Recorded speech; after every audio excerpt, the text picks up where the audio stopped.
Welcome to this section called Structure. The units we will look at in this section will help you to write in a clearer, more structured way, which will allow the reader to quickly understand your text at first reading. In this unit, we will look at two closely related topics, tabulation and parallel phrasing. What's the problem?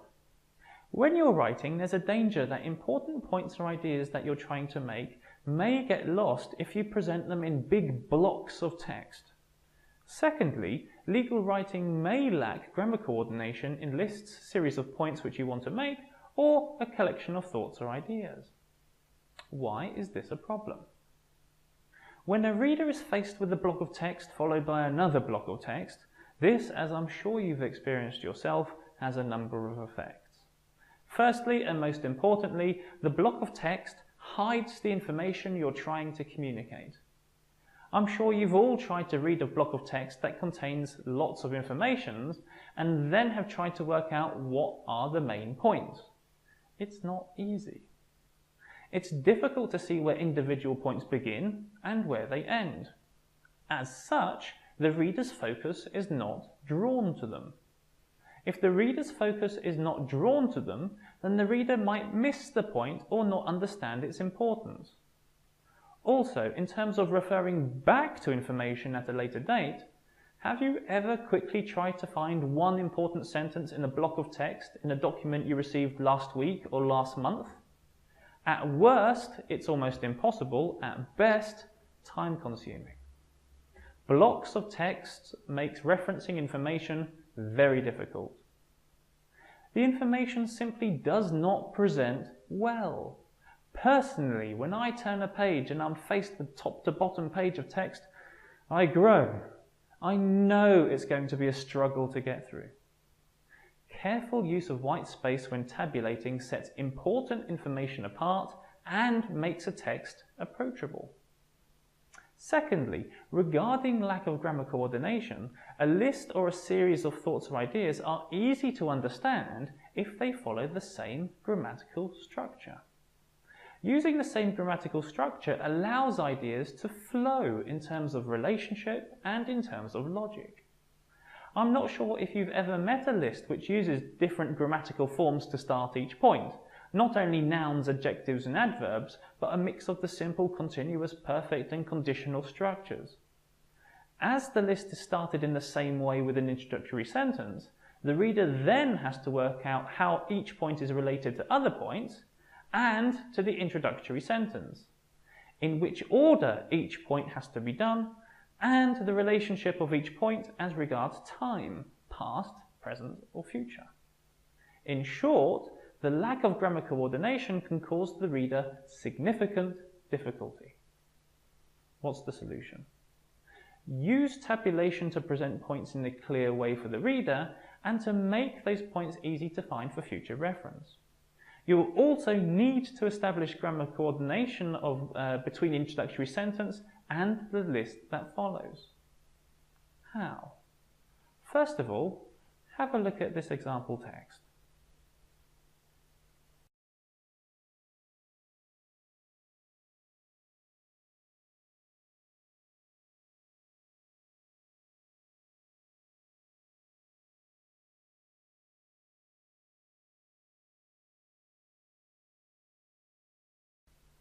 At first glance, this block of text seems quite cumbersome.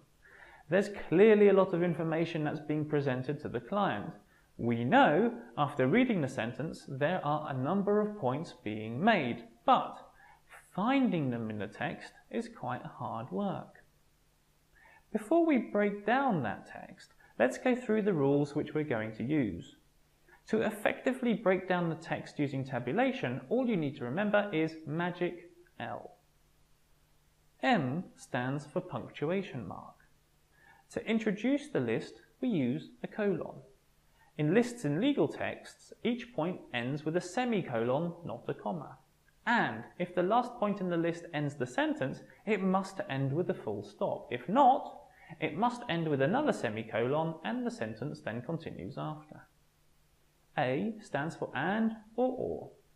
In general, lists are either injunctive, that they include all points, or disjunctive, that they only require one of the points to be met. Between the second to last and the last point after the semicolon, you should indicate if the list is injunctive, in which case write and, or is disjunctive, in which case write or.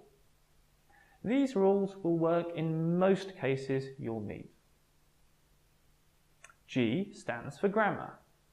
Each point in the list must grammatically agree with the sentence which introduces the list, as in practice, each point carries on that introductory sentence. I stands for indent. Indent the list from the left-hand margin to help identify it as a list. By creating this white space, we make the list immediately more noticeable and memorable. C stands for class or parallel phrasing. As mentioned, it makes the reader's life easier if each point in the list starts with the same form of grammar. That is, all points starting with a noun or with a prepositional phrase or in the continuous form, and so on. We will have a more in-depth look at this later on in the unit. L stands for lower case. As each point in the list grammatically follows on from the sentence which introduces the list, each point should start with a lowercase letter. However, we must use a capital letter if each point is a new sentence, or that word requires a capital letter due to grammar rules, or because it's a defined term. We see again the original text. If this sentence is broken down into the points it makes, we get the following. Now, let's put magic L into practice and see what we get. M, punctuation marks. This is an easy correction to make. Let's add in the semicolons at the end of the first 2 points and the full stop signifying the end of a sentence. A, and or. We can already see that and is in the text, which means that the list is injunctive. G, grammar. The way in which the points begin agree with the introductory sentence. As we can see, all points start with bare infinitives which follow on from to. I.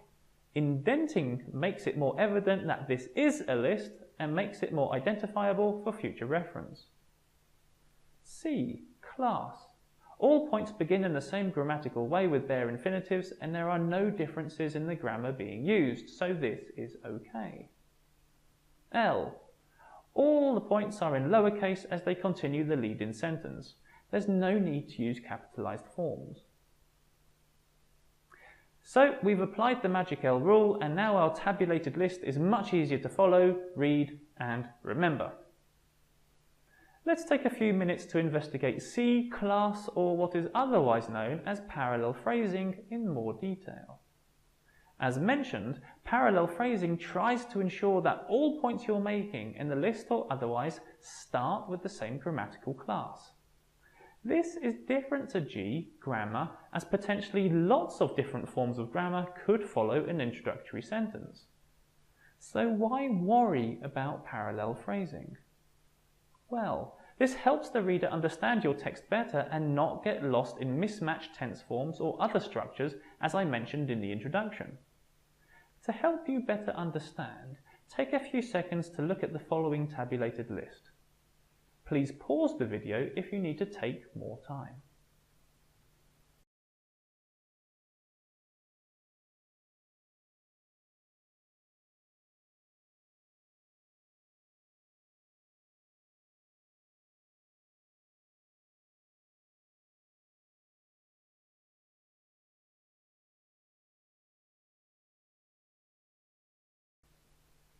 It appears logical and well laid out, and certainly in each point, the grammar agrees with the introductory sentence. But if we look at this list in further detail, all is not well. There is a mix of tenses which, when you consider the list as a whole, makes the list very difficult to follow. The reader has to think about present forms suggesting things as yet undone, a future perfect form suggesting something that has to be done by a certain time, a continuous form suggesting an activity being done now and what must be done after it's finished, and a present form suggesting an obligation in the near future. The mental leaps the reader now has to do are immense. It dramatically improves the readability of any list or organisation of ideas if each point starts with the same grammatical structure. Take a few seconds to see how parallel phrasing might correct this abomination.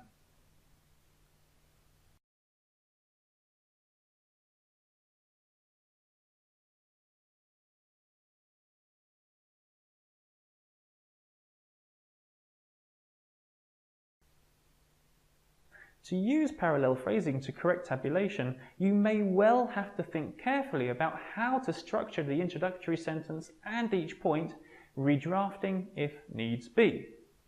It may not always be possible to use parallel phrasing to get all points to agree, but you should at least try to get most points to agree. To give you other examples of how parallel phrasing can be used, please review the following examples.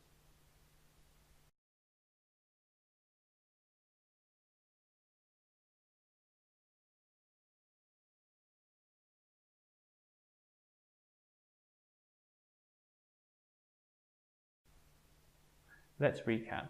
As regards tabulation, 1. Use tabulation to organise your writing in an obvious and clear way if you're making a number of points. 2. Remember Magic L as a basic set of rules to help you organise your lists. As regards parallel phrasing, 1. When organising ideas, making lists or otherwise stating points, coordinate the grammar at the beginning of each point. And 2. The coordination can take any form. Prepositions, perfect forms, adverbials, and so on. Okay, now we know what the problem is, why it is a problem, and how to fix the problem, we can now test the rule by doing the questions below. However, if you are unsure about any of the points which I've made, please go back and watch the video again. Feel free to pause the video to review all the examples at your own speed. After you do a question below, you can click to see a suggested answer. Just before you get started, please note the following. Please read the question and the hint carefully to make sure you complete the questions properly. Don't just get stuck into the questions, read what you have to do first. In the suggested answer, there may also be further comments to a question, so please read these carefully as well. The suggested answers are just that, suggested. There may be other also correct ways to answer each question. I've tried to put in as many variants as I can, but for obvious reasons I can't write every single correct answer, so as long as your answer follows the main points highlighted in the suggested answer, your answer should be okay. The questions are designed to practice the rule in this unit, so although you can make further corrections to the rest of the text based on the other rules in this course, the answer only concentrates on the rule presented in this unit. And finally, please don't get lost in the legalities of the question text. It's there only to provide material to practice the rule, not to be a law lesson. All that being said, off you go.